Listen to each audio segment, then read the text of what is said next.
Hi everyone, Materim here again with another battle report.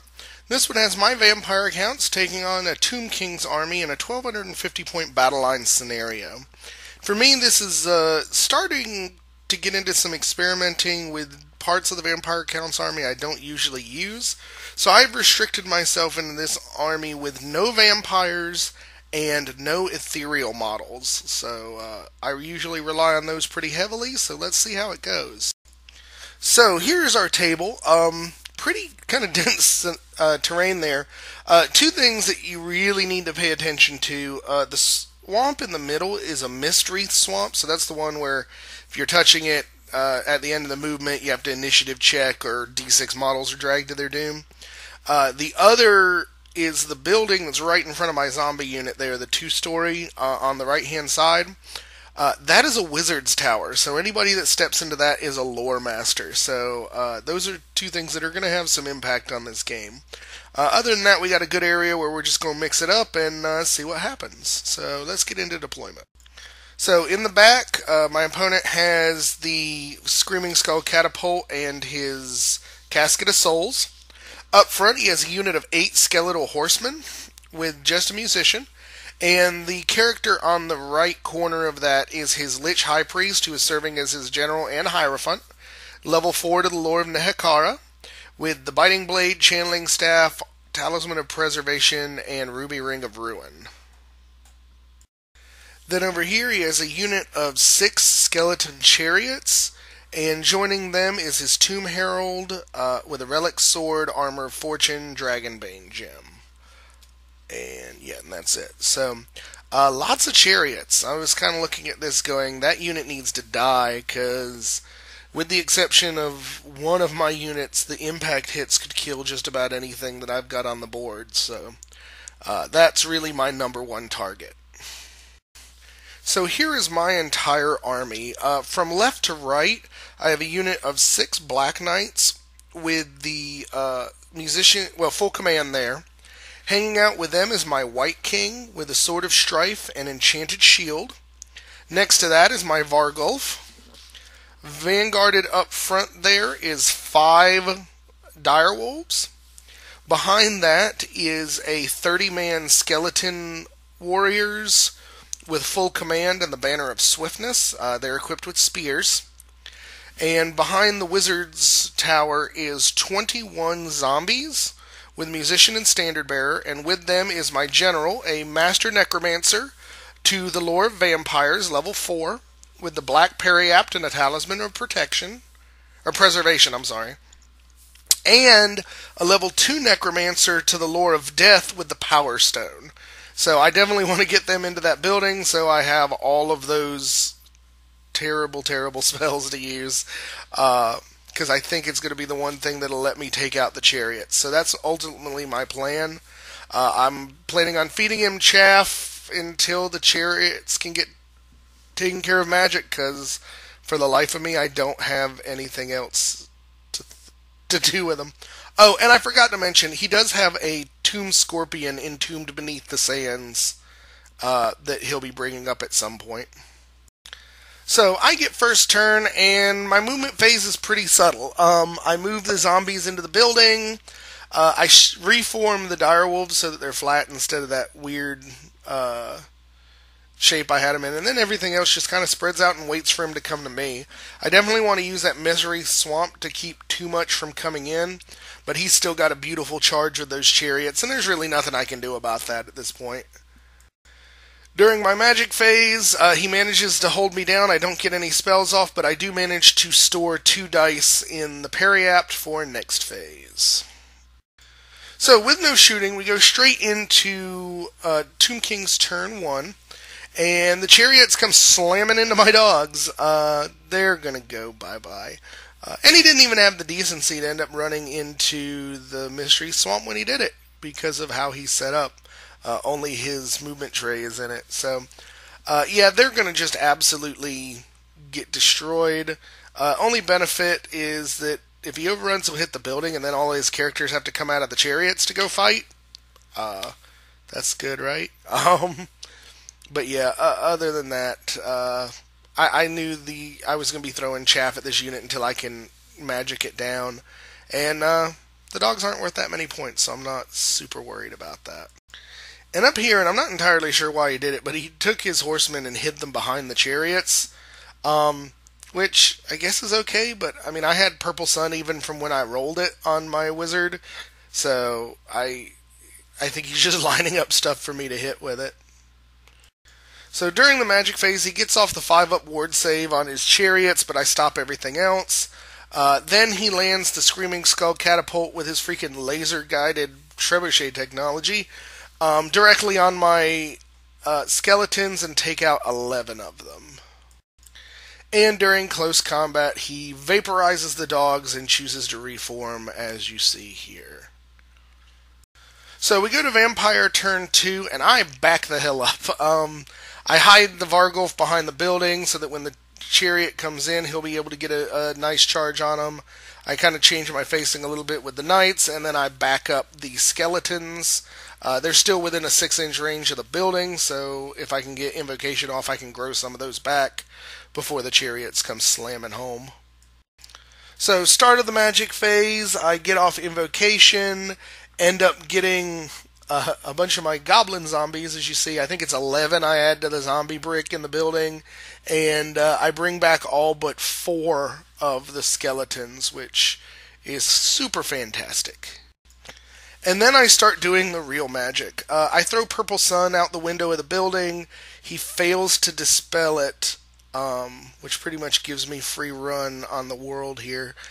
So I run it over. It kills like all but 2 of the chariots. His character's still in it at this point, but then I get enough dice back from the Purple Sun killing things that I Curse of Lannith him off the board, which gives me a couple more dice back. So yeah, it was just messy. By the time it's over, the Purple Sun is where you see the green template there, and he's got 2 chariots left out of that whole unit, which is exactly what I needed to have happen. Because now I'm really not afraid of 2 chariots. I just have to make sure that he doesn't regrow them or heal them up before I can figure out a way to take them out. So we go into Tomb King turn 2, and he goes ahead and charges in with the chariots. He moved over the horsemen where you can see them in the back there. And this is actually after magic, so you see where the Purple Sun moved over the unit. He ended up losing 2 horsemen, I believe, to Purple Sun, which is, again, awesome. I mean, it only caught the edge of the unit, so I can't expect too much, I guess. But I was really, I guess I don't know whether I was surprised or not that he came in with the chariots. They're not going to do him a whole lot of good just sitting there, but the likelihood, unless he just gets amazing impact hits, is that I'm going to win this fight on just standard combat res, and he'll end up crumbling. So yeah, he rolled terrible for magic and basically didn't get a magic phase. I shut it down. And the other thing, I have rerolled to wounds on these skeletons too. So he did take a bunch of them out.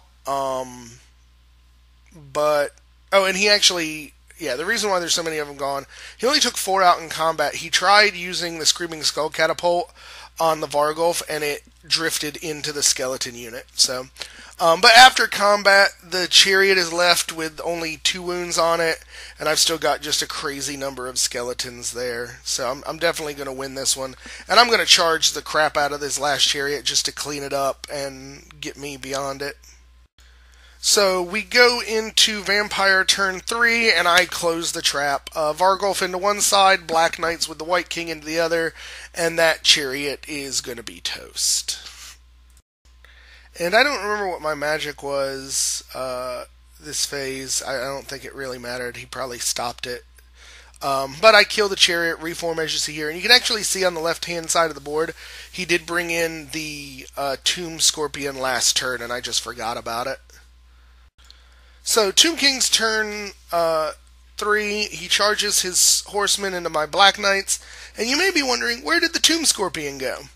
Well, the Tomb Scorpion charges in as well, ends up in the front, but he's still touching the swamp.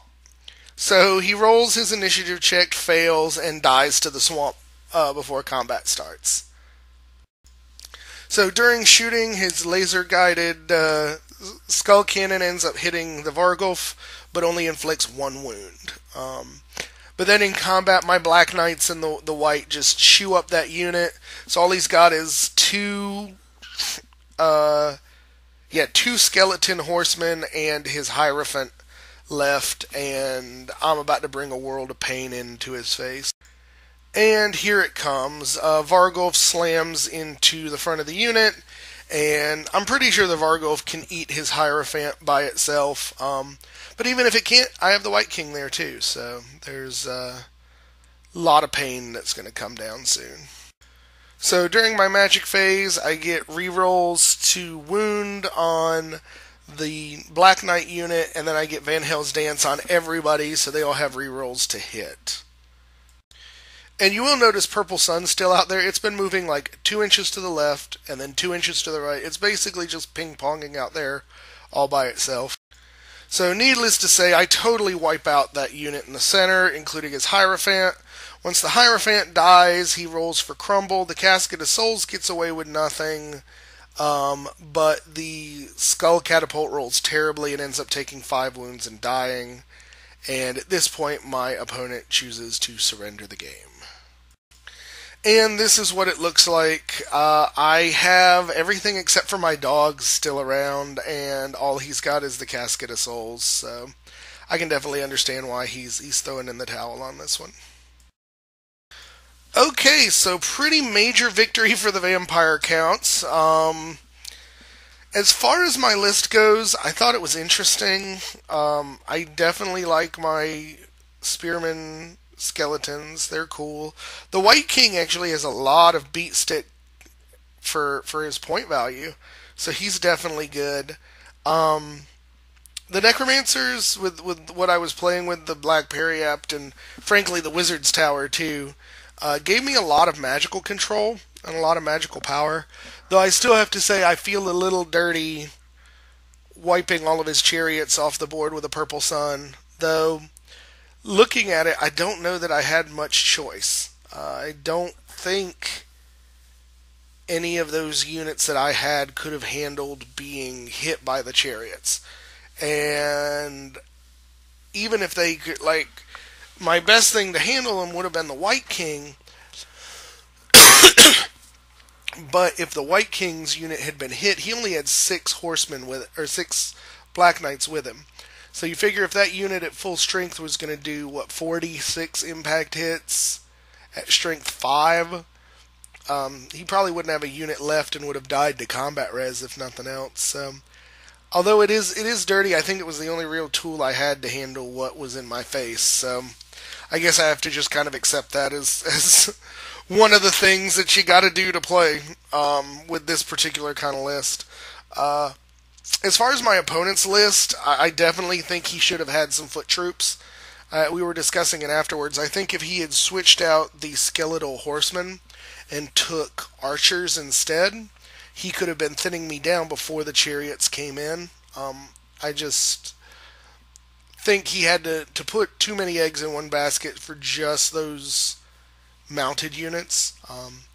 And the other big problem he had is he just never got enough magic dice. The one turn he did was a turn that I had used 2 dice stored in the Periapt, plus I channeled twice.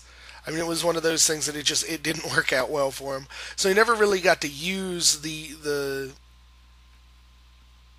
Casket of Souls, which I think could have done a lot of damage to me, since it's leadership based and the leaderships of the Vampire Count stuff is terrible. It didn't work out for him. So I think he's going to go back to the drawing board on his list. I may go back to the drawing board on mine. Frankly, the next game I'm going to play with the Vamp Counts is actually going to be a team game, and I'll be taking 1,500 points of VC and 1,500 points of Empire against the boys playing Tomb Kings and Beastmen, I think. So I'll see if I can do something a little different there too, and just kind of play with the lists a little and see if I can't find a way to play this army that I like. So, all in all, it was a pretty good game. It was definitely a short game, and this is probably going to end up being my shortest battle report ever. So, hope you guys enjoyed it. If you have any questions, leave them below. Comments, likes, subscriptions are always welcome. Otherwise, we will go ahead and see you next time. Thanks for watching.